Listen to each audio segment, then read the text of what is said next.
October 16th, 1946, a military prison in Nuremberg, Germany. A 64-year-old field marshal stands before the gallows, moments away from one of history's most horrific executions. This isn't just any condemned man.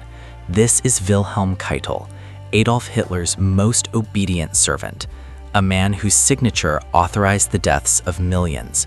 What awaits him is 28 minutes of unimaginable suffering, a botched execution that would become infamous in the annals of justice. But how did a farmer's son become one of history's most notorious war criminals? And why did his death become so terrifyingly prolonged? If you're fascinated by the darker chapters of history and want to understand how ordinary people become instruments of evil, you're in the right place. Hit that subscribe button and ring the bell, because here at Timeless World, we uncover the untold stories that shaped our world. Let's dive into the rise and fall of the man they called Hitler's lapdog. The making of a war criminal. September 22nd, 1882. In the quiet German village of Helmscherode, a boy named Wilhelm Keitel entered a world that would soon be consumed by war and destruction. Tragedy struck early when his mother died during childbirth when Wilhelm was just 6 years old. His younger brother Baudouin survived and would later become an infantry general, but Wilhelm's childhood was forever marked by this loss. His father owned substantial land and expected Wilhelm to inherit the family estates. But there was a problem. His father refused to retire. So in 1901, at 19 years old, Wilhelm made a decision that would alter the course of history. He joined the Prussian army as an artillery officer. By 1909, Keitel married Lisa Fontaine, daughter of a wealthy landowner who owned the Wohlfühl Brewery, temporarily Europe's largest cooperative brewery. They had 6 children together, though one died young. Life seemed comfortable, predictable even, but everything was about to change. Baptism by fire. July 28, 1914, the Great War exploded across Europe. Keitel served on the Western Front as a battery commander, and then as a staff officer. In Flanders, a shrapnel grenade tore through his body, nearly ending his military career before it truly began. But Keitel survived, and after his recovery in 1915, his organizational talents caught the attention of the Army General Staff. The war dragged on for 4 devastating years. Machine guns and gas warfare transformed battlefields into killing grounds. 10 million soldiers perished. When the armistice was finally signed on November 11, 1918, in the Compiègne forest in France, Germany lay in ruins, economically devastated, politically unstable, and seething with resentment. The Treaty of Versailles became Germany's national humiliation. The victorious power stripped away 13% of German territory, imposed crushing reparation payments, and reduced the once mighty German army to a mere 100,000 men. For officers like Keitel, this wasn't just a military defeat, it was a personal betrayal. The seeds of the next war were being planted in the bitter soil of German resentment. The Shadow Army. In the new Weimar Republic, Keitel didn't just survive, he thrived. He helped organize the Freikorps, paramilitary units composed largely of World War I veterans. Officially, these groups fought against communist revolutionaries, but many Freikorps members despised the Weimar Republic itself and participated in political assassinations.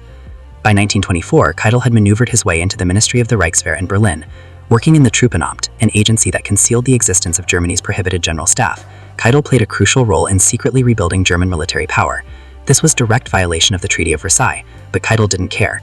He was helping reassert German military might from the shadows. When his father died, Keitel faced a choice: return to farming or continue his military career. His wife Lisa made the decision easy. She preferred being an officer's wife to a farmer's wife, so Keitel stayed in uniform, and history would never be the same. Hitler's perfect servant. January 1933. Adolf Hitler seized power in Germany. While many generals viewed the Austrian corporal with suspicion, Keitel saw opportunity. He became what Hitler needed most: a completely obedient military administrator who would never question orders. Behind his back, fellow officers called Keitel as a blindingly loyal toady and stupid follower of Hitler. Even Hermann Göring, head of the Luftwaffe, sneered that Keitel had a sergeant's mind inside a field marshal's body. But Hitler didn't need brilliant strategists. He had plenty of those. What Hitler needed was someone who would execute every order without hesitation or moral consideration. Wilhelm Keitel was that man. In 1935, Keitel became head of the Armed Forces Office, overseeing the Army, Navy, and Air Force. When Hitler abolished the Ministry of War in 1938 and created the German Armed Forces High Command, he appointed Keitel as chief with the rank of Reich Minister. Suddenly, this mediocre officer had become the second most powerful person in Germany's military hierarchy. The path to annihilation. March 1938, Austria. Hitler wanted to absorb his homeland into the German Reich, but Austrian Chancellor Kurt Schuschnigg planned a referendum on independence. Hitler ordered Keitel to conduct military exercises near the Austrian border, a barely veiled threat of invasion. The intimidation worked. On March 11th, Schuschnigg resigned. The next day, German troops marched into Austria unopposed, while thousands cheered Hitler's arrival. For his role in this bloodless conquest, Keitel received the Anschluss medal. His first act of territorial aggression was complete. But the real horror was just beginning. September 1st, 1939, German forces smashed into Poland, igniting World War II. Keitel had helped plan the invasion and knew its criminal nature. Mass arrests, population transfers, and systematic murder had been meticulously organized long before the first shot was fired. On September 7th, Nazi leader Reinhard Heydrich declared that all Polish nobles, clergy, and Jews were to be murdered. 5 days later, Keitel expanded the death list to include Poland's intellectuality, scientists, teachers, lawyers, doctors. Anyone capable of leading Polish resistance had to be eliminated. Between fall 1939 and spring 1940, approximately 60,000 former government officials, military officers, landowners, clergy, and intellectuals were systematically executed in what became known as the Intellectuality Action. More than 1,000 prisoners of war were murdered. When German officers complained about these atrocities, Keitel ignored them until they became morally numb to the carnage surrounding them. As a reward for his loyalty, Keitel received 100,000 Reichsmarks, blood money for orchestrating genocide. The Conqueror of Europe. May 10, 1940, Germany launched a devastating offensive against France, Belgium, Luxembourg, and the Netherlands. Within 6 weeks, all had fallen. After France's defeat, Keitel groveled before Hitler, calling him the greatest warlord of all time. To maximize French humiliation, Hitler ordered the armistice signed in the exact same railway car where Germany had surrendered in 1918. The car was removed from its museum and returned to Compiègne Forest. On June 22, 1940, Keitel signed the document that officially ended French resistance. Shortly afterward, he was promoted to Field Marshal, though his peers continued to despise him. Architect of atrocity. April 1941. As Hitler prepared to invade the Soviet Union, Keitel issued a series of criminal orders that would seal his fate at Nuremberg. These orders authorized the execution of Jews, civilians, and non-combatants for any reason. Those carrying out murders were exempted from court-martial or later prosecution for war crimes. Keitel had essentially created a license to commit genocide. Operation Barbarossa launched on June 22, 1941. In September, Keitel ordered that for every German soldier killed, 50 to 100 communists should be executed. In October 1942, he signed the infamous Commando Order. Enemy special forces were to be killed immediately, even if captured in uniform or attempting to surrender. He also drafted the Night and Fog Decree, which allowed German authorities to abduct suspected resistance members in occupied territories. They would simply disappear without trace. Approximately 7,000 people were arrested under this decree in Belgium, France, Luxembourg, Norway, Denmark, and the Netherlands. After interrogation and frequent torture, survivors were sent to concentration camps like Gross-Rosen and Natzweiler's Truthof. The decree terrorized occupied populations by ensuring families never knew the fate of their loved ones. Even Keitel wasn't immune to war's cruelty. His youngest son, Hans-Georg, died in July 1941 during the invasion his father had helped execute. His eldest son, Karl-Heinz, became a Soviet prisoner of war. The failed assassination. July 20, 1944. A bomb exploded in Hitler's conference room. Colonel Klaus von Stauffenberg and other conspirators had attempted to assassinate the Führer. When the smoke cleared, Keitel personally led the wounded Hitler to safety. Hitler's revenge was swift and merciless. More than 7,000 people were arrested and 4,980 were executed on the flimsiest evidence. Keitel sat on the Army Court of Honor that condemned many officers involved in the plot. On Hitler's orders, he sent 2 generals to Field Marshal Irving Rommel, the legendary Desert Fox, offering him a choice, suicide or court-martial. To protect his family, Rommel chose cyanide. He received a state funeral, and the regime announced he died from injuries sustained in Normandy. The end of the Reich. April 30, 1945. Hitler committed suicide in his Berlin bunker. On May 7th, in Reims, France, German forces signed an unconditional surrender, but the Soviet Union rejected this document. They demanded that Wilhelm Keitel, as supreme commander of all German forces, personally sign a definitive surrender document. The Soviets feared a repeat of the stab in the back myth that had poisoned German politics after World War I, the false belief that the German army had been betrayed by civilians rather than defeated on the battlefield. They wanted no ambiguity this time. On the night of May 8, 1945, Wilhelm Keitel signed the German Instrument of Surrender in Berlin. World War II in Europe was officially over. and Keitel's reckoning was about to begin. Justice at Nuremberg. The Nuremberg trials represented something unprecedented in human history, the defeated leaders of a criminal regime being held accountable for their actions. 21 defendants stood accused of crimes that had devastated an entire continent. 12 would be sentenced to death. Wilhelm Keitel was convicted on all 4 counts: conspiracy to commit crimes against peace, planning and waging wars of aggression, war crimes, and crimes against humanity. The evidence was overwhelming. His signature appeared on order after order authorizing mass murder. Keitel's defense was pathetic. He admitted knowing Hitler's orders were illegal, but claimed he was merely following commands. Everything was Hitler's responsibility, he insisted.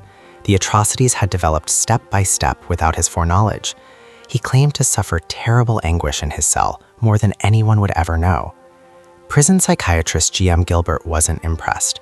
He said Keitel had no more backbone than a jellyfish. On October 1, 1946, the International Military Tribunal sentenced Wilhelm Keitel to death by hanging. His request for military execution by firing squad was denied. His crimes were criminal, not military in nature. 28 minutes of hell.